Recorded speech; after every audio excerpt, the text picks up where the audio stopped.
Akkam jirtu kabajamtootaa fi daawwattoota Oromiyaa Freedom Media dambalii gungumaa ummataarraa sagantaa kennaa faaya aartii torban kana qabannee isiniif dhiyaanneeti jirra. Qopheessee kan isiniif dhiyeessu an Jibriil Muhammadii hanga xumura sagantaa kennaatti nu hordofaa isiniin jenna.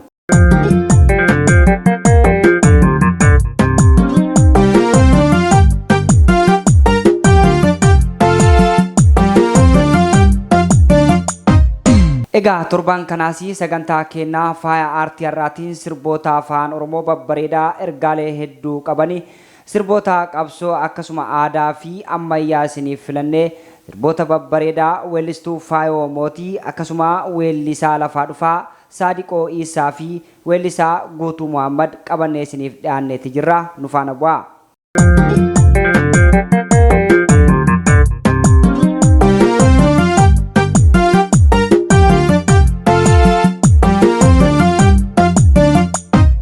jalqaba irratti sirbii nuti isiniif filannee sirba baay'ee bareedaa ta'ee fi sirba yeroo dheeraa dura sirbame kan weellistuu Faayoo Mootii sirbitee sirba qabsoo fi ergaa hedduu qabu mata dureen isaa Geeraree Didaan jedhu isiniif filanneeti jirra bicha nu waliin daawwadhaa.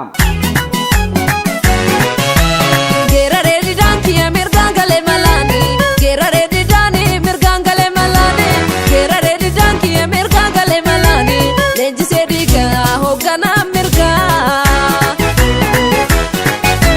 Geeraree Didaan kiyya mirgaan galee malaani Geeraree Didaan mirgaan galee malaani Geeraree Didaan kiyya mirgaan galee malaani leenjisoo dhiigaa falmataan dhugaa.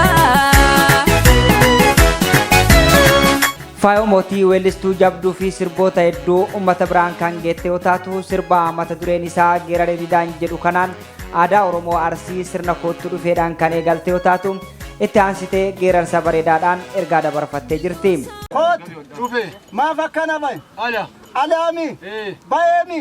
Waan dubbadhu qaba moo akkanumaan dul? Waan dubbadhu qaba. Maal dubbadhu? Waan murtii alaa dubbadhu. Waan murtii alaatti sana galuu sii gala? Dhugee nagaan si haa galu. Waraanaa bonjaa biyyeetiin laaltaa waraanaa bonjaa biyyeetiin laaltuu murtii alaa dharadhaa dartuu murtii alaat waraanaa bonjaa dhiigaatiin laallattaa murtii alaat kakkana jenne mala alaa jedhan. Biyya abbaa qabdii muramte biyyi Oromootiin muramte diinni keenya huqqatu muramte ilmi keenya gabbatu muramte murtii waan kaleetti muramte. Masiina isaaniitu dhalee dorrobaan keenya maseenee seenaa keenya diigamee. Darrisaan misoome tolli keenya hammaate ammeenyi isaanii tole eebbifamaan keenya abaarame abaaramaan isaanii offale inni faajee malee caalaa keenya hammaarrate jiraa keenya jeesa lafeessa nyaate keenya garaan kuukamnaan ijjimi maambuusa maal isaaniitu saamamnaan akka bineensaa nutti yuusa diinni shiraatatee nutti yaase qabattee. Iddaromoo kutuuf ngucaa murate Iddoromoon cituu deemee ofiif salphate tokkummaan keenya cimnaa lafteetti dhiphate jabaa keenya arguun maaliif isaan dhibaa nu ima baanne kan isaaniitu dabaa nu ima baanne kan isaaniitu dabaa. Weellistuu Faayoo Mootii itti aansuudhaan sirba kanaa akkuma geerarsa irraa buuteen milluusaa abdiin sitti hammaateem milluusaattum ulfina baateem sodaa isaa diinni hammaatee jechuudhaan Oromoon warra nyaaraa ta'uu sirba kanaan dubbattee jirti.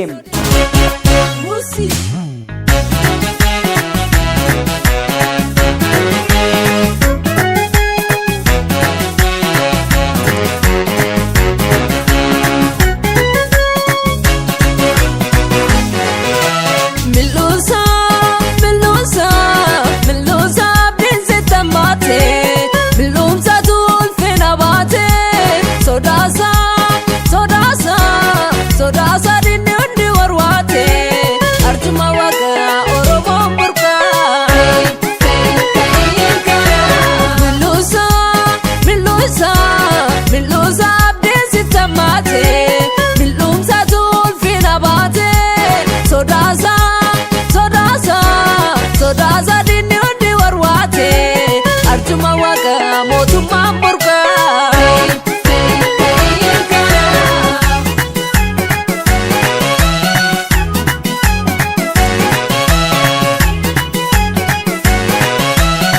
weellistuun tun miseensa shubbistootaa keessaa isii jabduu fi sirboota hedduu keessatti hirmaachuun shubbisa aadaa Oromoo kutaa hunda keessatti ga'een isii laafaa hin turre. Haa ta'u malee erga sirbatti dhuftee sirboonni isii baay'ee babbareedaa fi ergaa guddaa kan qabanidha. Sirba kanaan isii geeraree didaan kiyyaa mirgaan gale malaanii leenjisoo diigaa falmataa dhugaa jechuun nama jabaa Oromoo kan ta'e kan hanga ammaatti seenan isaa hanga inni ga'u uummata Oromoo biratti hin dubbatamin goota Minilikiin ari'ee Awaash gamatti deebisee nagaarii tagachisiisee jaartii Minilik harkaa fudhatee goota Arsiin Oromoodhaaf gumaachitee leenjisoo diigaa hojii isaa hojjeteen sirba kanaan ibsitee jirti.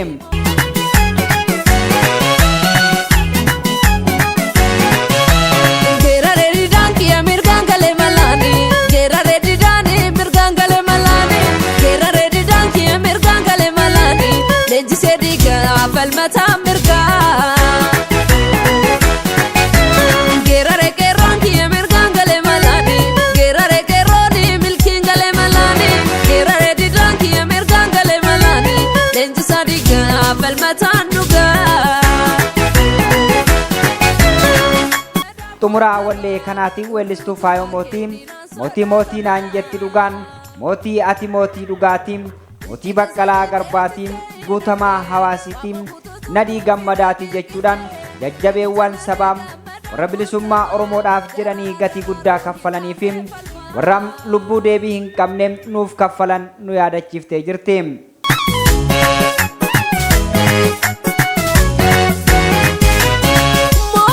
Mootii naan jetti dhugaa mootii ati mootii haqaati mootii naan jetti dhugaa Baqqalaa Garbaati mootii naan jetti dhugaa mootii ati mootii sabaati mootii naan jetti dhugaa mootii daraaroo guyyeeti mootii naan jetti dhugaa mootii ati mootii haqaati mootii naan jetti dhugaa mootii dhaloota qubeeti mootii naan jetti dhugaa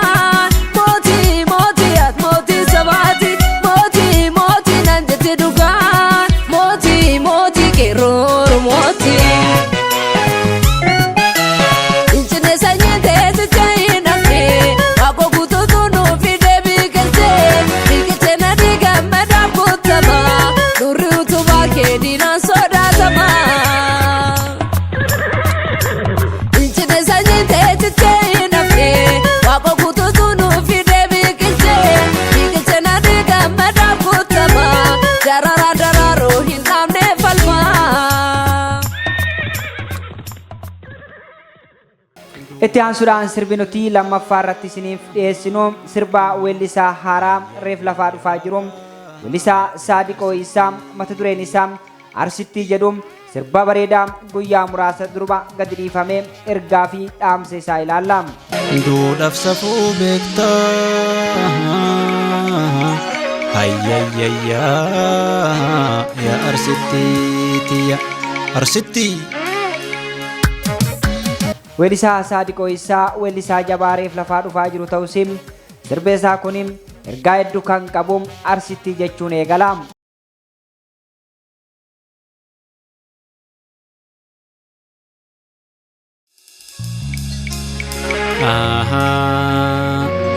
Jaalalli kee nan teessisu si barbaachan jooraa dhufe karaa fagoo eessartanaa fi miyaa intala sirnaa waliin baanaa nuko duudhaaf safuu beektaa hayyayyaa yaa Arsittii Arsittii.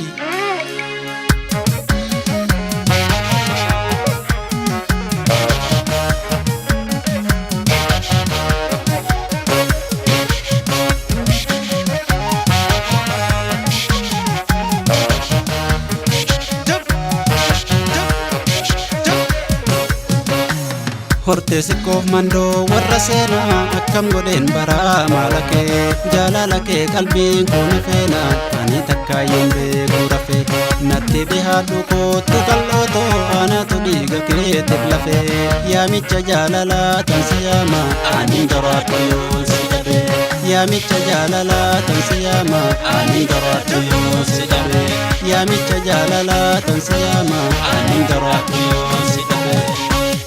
Saadiqoon shubbisaa aadaa Baaleetiin kan hojjete sirba kana Arsii fi magaalota Arsii sikkoo mandoo irratti xiyyeeffachuudhaan sirba baay'ee bareedaa kana jaalalli keenan teessisuun si barbaachan zooraa dhufe karaa fagoo eessa jirta naaf miyyaa intala sirnaa waliin baanaa maqoo jechuudhaan kan eegalu yoo ta'u haala bareedaa ta'een ummata biraan ga'eetii jira.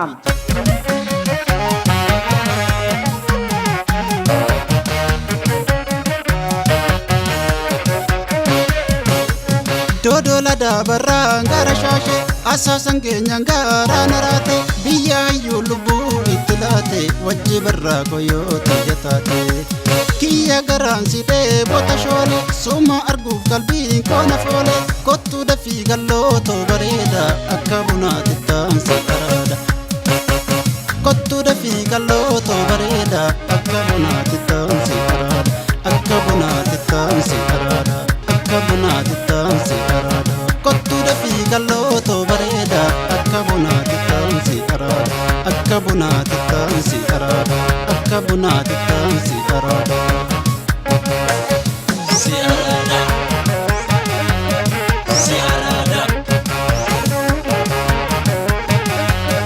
Itti dabaluu weellisaa Saadiqoon sirba kanaan gidduu keessatti oromtittii tiyyaa yaa haadha kaarruu nan didiniin mee walaa agarruu warruu dafee silaa gadi sinniisuun jajurraan naanna'ii koottu fiigaa yaa intala leenjisoo diigaa jechuun qe'ee gootaa fi fiixaa goota kanaa ta'uu itti himaati jira.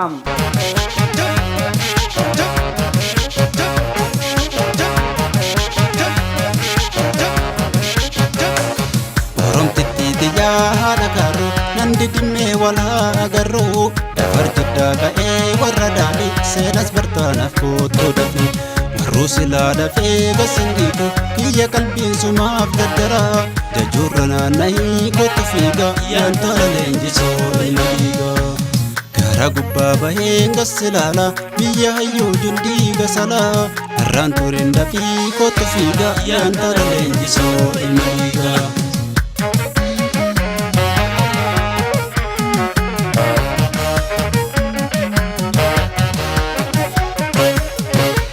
Xumuraa sirba kanaati irratti weellisaa Saadiqoon sittiin xiqqeessu jaalala kee yoomuu hunduu maqaa kiyyaan haasiyaamu jechuudhaan iddoolee seena qabeessa lafa Arsii keessatti manni Arsii aarsaa guddaa itti kaffalee sirba jaalalaa fakkeessuudhaan sheekoo fi ciigodhaan ibsatee jira.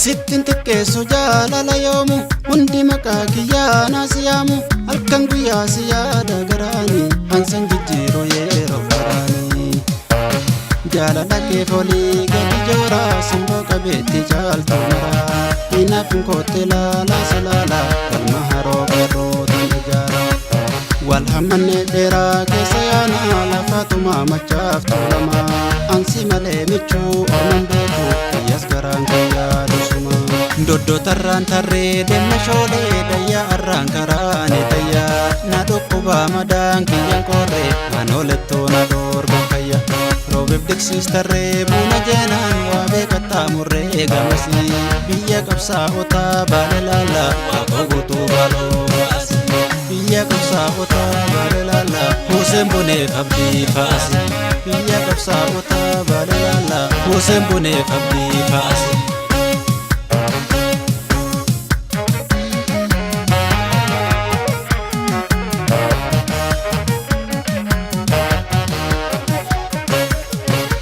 Itti aansuudhaan sirbii nuti sadaffaa irratti isiniif dhiyeessinu sirba baay'ee bareedaa ta'e kan weellisaa Guutuu Muhammadiin mata dureen isaa Ashittii jedhuun sirba aadaa Harargee Shaggooyyee fi Daddaa isaan hojjetame kan ilaallu ta'a.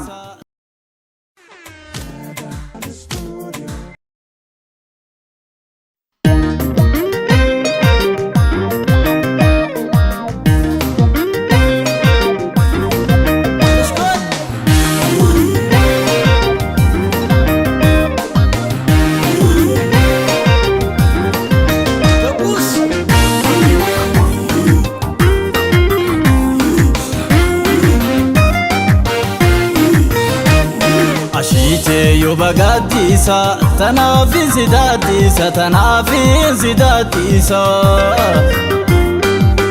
waliin sirbiina daddaayisa haaliliif nu aadaatenya nu boonsa. Weellisaa Guutamaa Muhammad sirbaa kanaan aashittee yuuba gaaddisaa tanaafan sitti daddaayisaa jechuun kan eegalu aadaa Harargeetiin faayamee viidiyoo kilippii kan hojjete yoo ta'u iddoo seenaa qabeessaa lafa Harargee keessatti beekaman kanneen akka Calii Calanqoo nu daawwachiisa daddaayisaa miidhagsee nu goarsaa jira. Ashite yo bagaatisa tanaafin sidaatisa tanaafin sidaatisa waliin sirbiina daddaayisa haaliliif nu aadaatenya nu boonsa.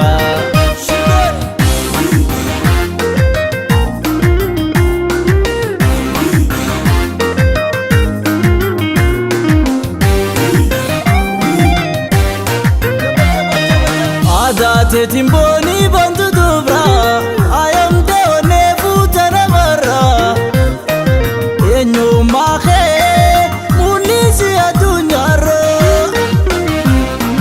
meeqaan tamii harkee si maraatee kee booyaa looshaa rabbiin faayee yatwakkeetti ayya arruuntee bishaanii si dhungaadhee hin kuufu maamuuti si haafee si hammaadhee heerafu.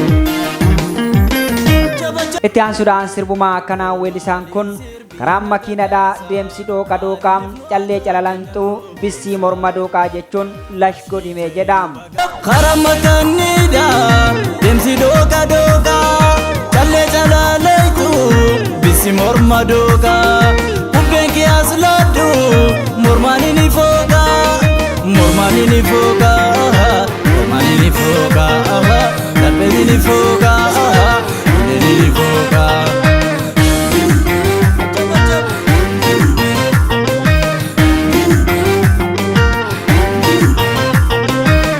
Xumuraa irratti weellisaan kun sirbumaa kanaan coqorsa caffee caamaa yaa biiftuu bareedduu birraa tan halaalaa iftuu jechuun bareedduu warra afran qalloo tana raajeffachaa goolaba.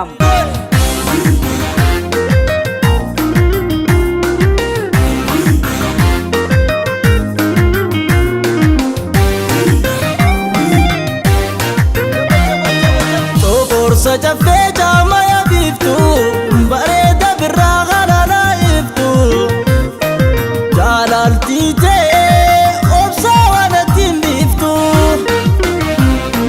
gororri qedeemaa burqaadhaa gahaa yaa'u bakka ati hin jirre hangamaatii hin taa'u daddaayisana sirbiyyuu beedhaan gahaadhaasi jaarii shoggoyeedhaa sirbinarraa habaasi. Egaa kabajamtoota daawwattootaa fi hordoftoota Oromiyaa Freedom Media dambalii gunguma ummataarraa qophiin keenya faaya aartii torban kanaaf qabannee sirboota babbareedaa dhiyeenya kana baan irratti xiyyeeffachuudhaan kanneen armaan olii fakkaataa qopheessee kan isiniif dhiyeesse Jibriil Muhammadii ogummaa kaameraaf teeknikaatiin Umar Jamaaltu na faana jira. Qophiin keenya yoo isinitti tole sheer gochuudhaan nu daawwadhaa isiniin jecha Oromiyaa Freedom Media dambalii gunguma ummataa peejii keenya follow gochuudhaan yuutuubii keenya subscribe nu godhaa isiniin jecha qophiilee Oromiyaa Freedom Media kanneen hafan waliin turtii gaarii isiniin jenna.